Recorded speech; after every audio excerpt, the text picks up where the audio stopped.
안녕하세요. 오늘의 비밀은 무엇일까요? 여성들이 2018년까지 운전할 수 없었던 나라가 어떤 모습일지 궁금한 적 있으신가요? 또는 경마에서 2천만 달러의 상금을 제공하는 곳은 어떤 곳일까요? 사우디아라비아에서는 전통과 현대가 예상치 못한 방식으로 충돌합니다. 분리된 결혼식부터 100만 달러에 가까운 값이 붙는 낙타 시장까지 이 나라는 매번 놀라움을 선사합니다. 사우디아라비아에서만 경험할 수 있는 15가지를 함께 알아보며 그중 몇 가지는 여러분의 마음을 사로잡을지도 모릅니다. 1. 여성 운전 금지의 역사와 변화. 사우디아라비아에서는 2018년까지 여성의 운전이 금지되어 있었습니다. 이는 공식적인 법령 때문이 아니라 아하비즘이라는 이슬람의 보수적 해석에 따라 사회 규범으로 자리 잡았기 때문입니다. 아하비즘은 사우디아라비아를 1932년부터 통치해온 알사우드 가문 아래에서 사회 전반에 깊은 영향을 끼쳤습니다. 여성들이 운전대를 잡는 행위는 부적절하다고 여겨졌으며 이를 어긴 사람들은 체포되거나 벌금 혹은 투옥되는 경우도 있었습니다. 하지만 2017년 살만 국왕은 이듬해인 2018년 6월부터 여성들이 공식적으로 운전할 수 있도록 허용하겠다는 역사적인 발표를 했습니다. 이는 비전 2030이라는 국가 현대화 프로젝트의 일환으로 여성의 사회 참여와 권한 강화를 목표로 한 조치였습니다. 이 변화의 배경에는 마날 알사리프와 루잔 알 하슬룰 같은 여성 인권 활동가들의 노력이 있었습니다. 그들은 여성의 운전 권리를 요구하며 용감히 목소리를 냈지만 결국 체포되기도 했습니다. 그럼에도 불구하고 2018년 6월 24일 수많은 여성들이 직접 운전대를 잡으며 사우디 사회에서 여성 권리 신장의 상징적인 순간을 만들어냈습니다. 하지만 이것은 변화의 시작일 뿐입니다. 사우디 사회는 전통과 현대화 사이에서 많은 전환기를 맞고 있으며 여성 운전 허용은 그중 한 사례에 불과합니다.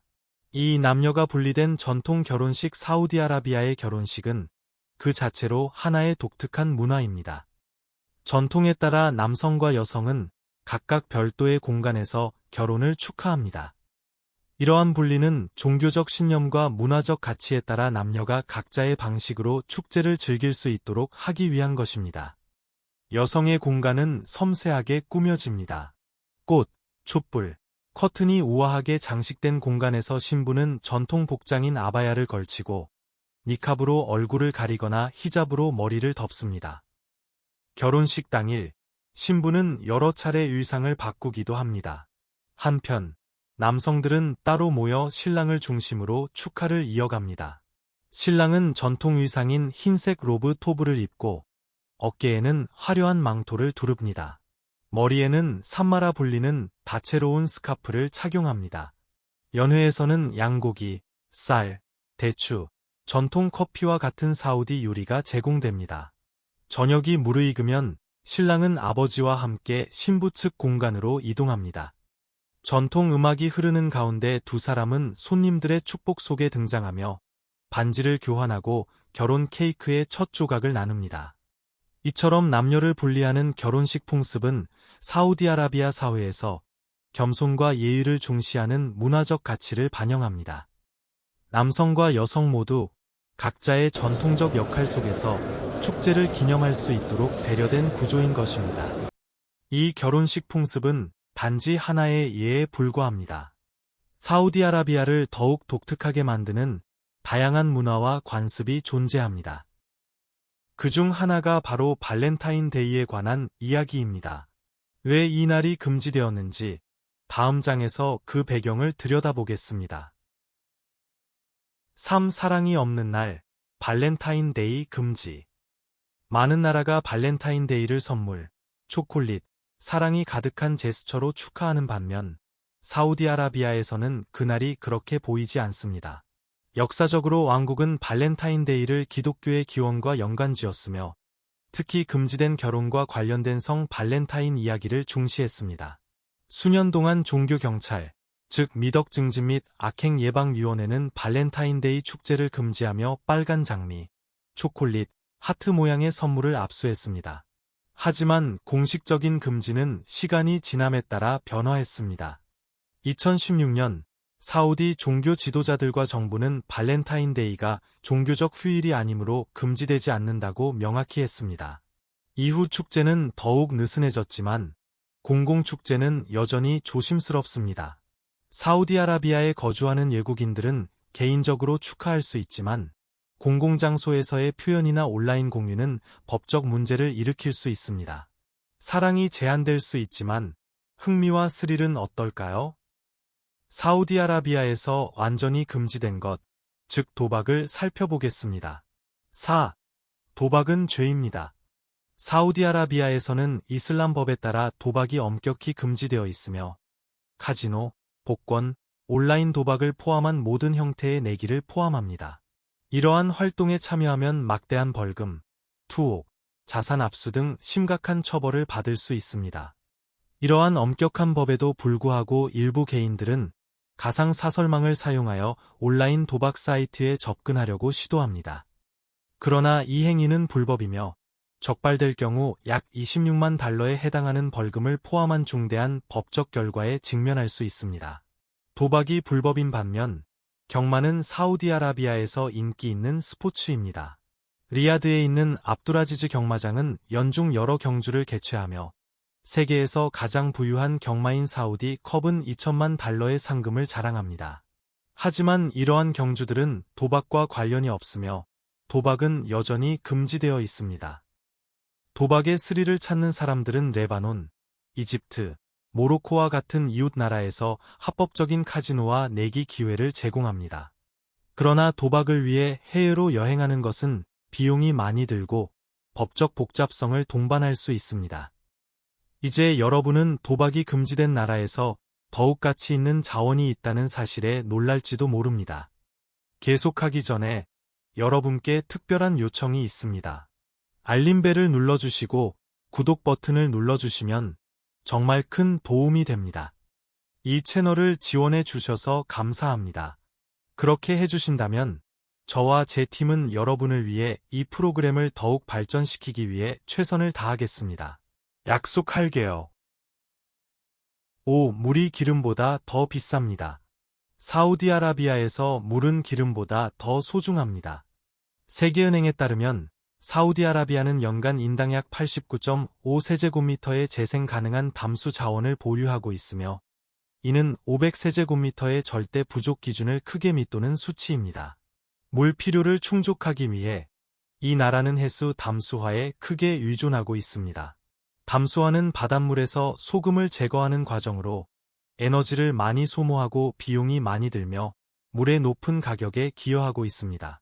2023년 현재 담수화된 물은 왕국에 배급된 물 공급의 약 50%를 차지하고 있습니다. 담수화에 필요한 에너지는 상당합니다. 2010년 사우디 담수화 시설은 하루에 약 150만 배럴의 기름을 소비했으며 이는 당시 국가 생산량의 15% 이상에 해당합니다. 농업은 사우디아라비아에서 물의 주요 소비자이며 국가의 물 자원의 88%를 사용하지만 국내 총생산에 기여하는 비율은 약 3%에 불과합니다. 물 부족 문제를 해결하기 위해 사우디아라비아는 국가물 전략 2030을 시행하여 왕국의 물 자원의 지속 가능한 개발을 보장하고 고품질 서비스를 제공하는 것을 목표로 하고 있습니다. 6. 영화관이 불법이었습니다. 2018년까지 30년 이상 동안 사우디아라비아에는 영화관이 존재하지 않았습니다.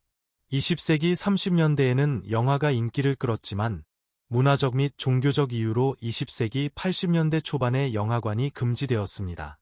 그러나 2018년 비전 2030의 일환으로 영화관이 화려하게 돌아왔습니다. 첫 번째 상영된 영화는 2018년 4월 18일 리야드에서 상영된 블랙팬서였습니다.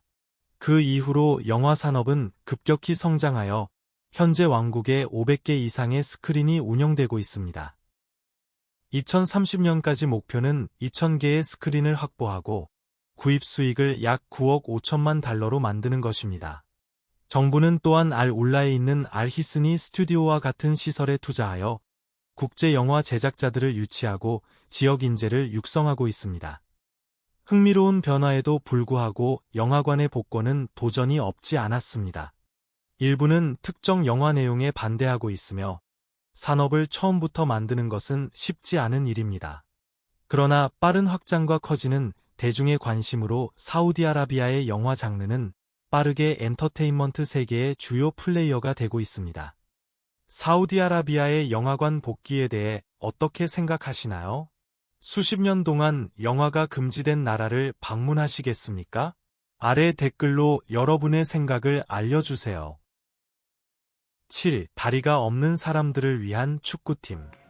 사우디아라비아의 절단 장애인 축구팀은 2096년에 설립되어 회복력과 결단력의 놀라운 사례입니다. 이 팀은 팔다리를 잃은 선수들로 구성되어 있으며 국제 절단 장애인 축구 대회에서 큰 성공을 거두었습니다. 그들은 절단 장애인 축구 월드컵, 아시안컵, GF컵과 같은 권위 있는 대회에 참가했습니다. 이들의 놀라운 성과로는 2007년 우즈베키스탄에서 은메달, 2018년 멕시코에서 동메달, 2019년 바레인에서 금메달을 수상한 것이 포함됩니다. 운동 성과를 넘어 이 팀은 장애인을 위한 도전 과제를 알리는 중요한 역할을 합니다. 그들은 신체적 한계가 개인의 잠재력을 정의하지 않는다는 것을 보여주는 영감을 주는 존재입니다. 이들의 노력은 사우디아라비아의 사우디 스포츠부와 적십자와 같은 저명한 기관들로부터 인정을 받고 지원을 받고 있습니다. 공공장소에서 애정 표현을 하면 어떤 일이 벌어질까요? 다음으로 이야기해 보겠습니다. 공공장소에서 애정 표현 금지. 사우디아라비아에서는 공공장소에서의 애정 표현이 엄격히 금지되어 있습니다.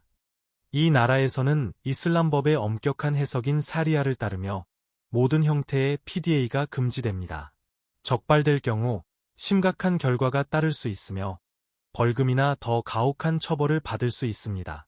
규칙을 명확히 하기 위해 사우디아라비아는 2019년에 공공예절 규정을 도입하여 공공장소에서 허용되는 행동을 명시했습니다. PDA는 명시적으로 금지되며 이를 위반할 경우 약 $800의 벌금이 부과될 수 있습니다. 이 규정은 쓰레기 투기, 줄서기 무시, 동의 없이 타인의 사진 촬영, 기도 시간에 시끄러운 음악을 틀는 것과 같은 행동도 포함됩니다. 내무부와 관광 및 국가유산 총국이 이러한 규칙을 집행하며 다른 보안 팀과 함께 일합니다. 쇼핑몰, 카페, 공원, 거리에서 걷고 있을 때 법적 문제를 피하기 위해 이러한 지침을 존중하는 것이 중요합니다. 애정 표현이 사적인 공간에 머물러 있지만 안국의 노동력에서 변화의 움직임이 있습니다. 이는 미래의 지역 주민들에게 더 많은 기회를 제공할 수 있을까요? 계속 지켜봐 주세요. 9. 사우디화, 지역 주민을 위한 일자리. 사우디아라비아는 사우디화를 정책으로 사마외국인 노동자에 대한 의존도를 줄이면서 사우디 국민의 고용을 증가시키는 데 집중하고 있습니다. 사우디아라비아의 외국인 노동자들은 노동 허가증에 대한 수수료를 지불하며 특정 일자리는 사우디 시민에게만 예약되어 있습니다. 사우디화 노력은 2011년에 니타카 프로그램을 도입하면서 시작되었으며 이 프로그램은 사우디 노동자를 고용하는 회사의 성공을 색상으로 구분하여 측정합니다. 최고 수준인 플래티넘은 빠른 서류 작업과 같은 혜택을 제공하며 최하 수준인 레드는 사우디 노동자가 부족하다는 것을 나타내고 벌금이 부과될 수 있습니다. 목표는 2020년에 사우디 시민의 실업률을 줄이는 것입니다. 사우디화는 또한 석유를 넘어 경제를 다각화하는 것을 목표로 하고 있습니다. 2030년까지 왕국의 비전은 비즈니스와 혁신의 글로벌 허브가 되어 지역 주민들에게 더 많은 기회를 제공하고 세계의 주목을 받는 것입니다. 10. 마법은 허용되지 않습니다. 사우디아라비아에서는 마법 행위가 엄격히 금지되어 있습니다. 이는 마법 트릭, 점술, 마법과 관련된 자료의 읽기 또는 소지를 포함합니다. 이 나라는 종교적 준수를 중시하며 모든 형태의 마법은 이슬람 교리와 양립할 수 없는 것으로 간주됩니다. 이 금지를 집행하기 위해 사우디 정부는 미덕 증진 및 악행 예방위원회, 즉 CPVPV를 설립했습니다. 이 기구는 종교 경찰로서 공공도덕과 종교적 준수를 유지하는 임무를 맡고 있습니다. 2009년 CPVPV는 마법 금지 부서를 공식화하여 대중에게 마법의 위험성을 교육하고 의심되는 수행자를 조사하며 관련 자료를 압수하는 일을 하고 있습니다. 보고에 따르면 외국인 노동자와 사우디 국민을 포함한 다양한 배경의 개인들이 마법을 행한 혐의를 받고 있습니다. 이러한 혐의는 종종 부적, 주문서, 마법 관련 비디오의 소지와 관련됩니다. 일부 개인은 치유 또는 기타 초자연적인 능력을 주장하기도 했습니다. 또한 마법을 묘사한 대중문학과 미디어는 검토를 받았습니다. 특히 해리포터 시리즈는 마법의 주제를 홍보하고 이슬람 가치와 상충할 수 있다는 우려로 사우디아라비아에서 금지되었습니다. 하지만 왕국의 문화적 규칙은 여기서 그치지 않습니다. 이러한 도덕적 지침을 집행하는 사람들은 어떤 존재일까요? 다음으로 이야기해 보겠습니다. 10일 무타윈, 사우디아라비아의 종교 수호자들. 무타윈, 즉 미덕 증진 및 악행 예방위원회는 사우디아라비아에서 중요한 역할을 합니다. 이들은 2076년에 설립되어 이슬람 원칙에 따라 선을 촉진하고 악을 방지합니다. 그들의 주요 임무는 겸손한 복장을 보장하고 혼성 모임을 방지하며 기도 참석을 강제하는 등의 도덕적 행동을 감독하는 것입니다. 규칙이 위반되면 무타윈은 개인을 사법 시스템에 구금할 수 있습니다. 무타윈은 3,500명에서 4,000명의 직원과 자원봉사자, 행정직원으로 구성된 대규모 집단입니다. 그들의 리더는 왕과 직접 소통할 수 있어 그들의 영향력을 강조합니다. 그러나 그들의 방법은 보편적으로 인기가 있는 것은 아닙니다. 일부는 이슬람 가치를 보존하기 위해 그들을 지지하지만 다른 이들은 그들의 행동이 너무 가혹하다고 주장합니다. 최근 모하메드 빈 살만 왕세자 하에 무타윈의 권한이 축소되어 개인을 더 존중하고 그들의 권한을 제한해야 합니다. 무타윈의 영향력은 20세기 80년대에 시작된 와하비즘에 뿌리를 두고 있습니다. 이란과 나이지리아와 같은 다른 나라에도 유사한 집단이 있지만 그들의 목표는 동일합니다. 종교적 원칙을 집행하는 것입니다. 사우디 사회에서 무타윈의 역할에 대해 어떻게 생각하시나요? 그들이 전통을 보호하고 있나요? 아니면 너무 많은 권력을 쥐고 있나요? 아래 댓글로 여러분의 생각을 알려주세요. 그리고 더 흥미로운 것들을 발견하기 위해 채널을 구독하고 팔로우하는 것을 잊지 마세요. 12. 낙타 제국. 사우디아라비아에서 낙타는 단순한 사막 동물이 아니라 부와 지위의 상징입니다. 고기, 우유, 양모, 가죽으로 귀중하게 여겨지는 낙타는 문화에서 특별한 위치를 차지합니다. 이를 직접 보고 싶다면 리야드에서 약 30km 떨어진 알카심 지역으로 가보세요. 세계에서 가장 큰 낙타 시장이 있습니다. 이 광대한 시장은 매일 250마리 이상의 낙타가 거래되는 활기찬 중심지입니다. 시장은 오전 5시에서 6시 사이에 가장 활발하며 상인들은 나이, 성별, 색상, 품질에 따라 분류된 낙타에 대해 가격을 흥정합니다. 일부 낙타는 약 93만 달러에 달할 수 있어 매우 귀중합니다. 그러나 이 시장은 또한 문화적 축제의 장이기도 하며 베두인 상인들은 낙타를 자랑하고 타고 심지어 노래를 부르기도 합니다. 이 낙타 시장은 전통과 상업의 조화를 이루며 사우디아라비아가 이 놀라운 동물들과 깊은 연결을 가지고 있음을 보여줍니다. 13. 하루에 5번 멈추는 나라. 사우디아라비아에서는 일상생활이 독특한 리듬을 따릅니다. 하루에 5번, 전국이 기도를 위해 멈춥니다. 주요 쇼핑몰, 아늑한 카페, 구석 상점, 심지어 도로변 가판대까지 문을 닫습니다. 몇 분 동안 삶은 멈추고 신앙이 중심에 서게 됩니다. 그렇다면 모두는 언제 기도할 시간인지 어떻게 알까요? 이는 모두 태양의 위치에 기반합니다. 사우디아라비아는 메카의 알쿠라 대학교에서 개발한 지역 계산 방법인 알쿠라 시스템을 사용하여 5번의 기도를 위한 정확한 시간을 결정합니다. 처음 방문하는 사람들에게는 놀라운 일일 수 있지만 지역 주민들에게는 일상생활에 의미 있는 부분입니다. 이는 불편함이 아니라 영적인 재충전의 순간입니다. 이러한 멈춤은 서두름에서 벗어나고 마음을 재설정하며 가치관과 다시 연결할 수 있는 공간을 만듭니다. 사우디아라비아에서 기도는 바쁜 일정에 끼워 넣는 것이 아니라 하루의 리듬에 직접 엮여 있습니다.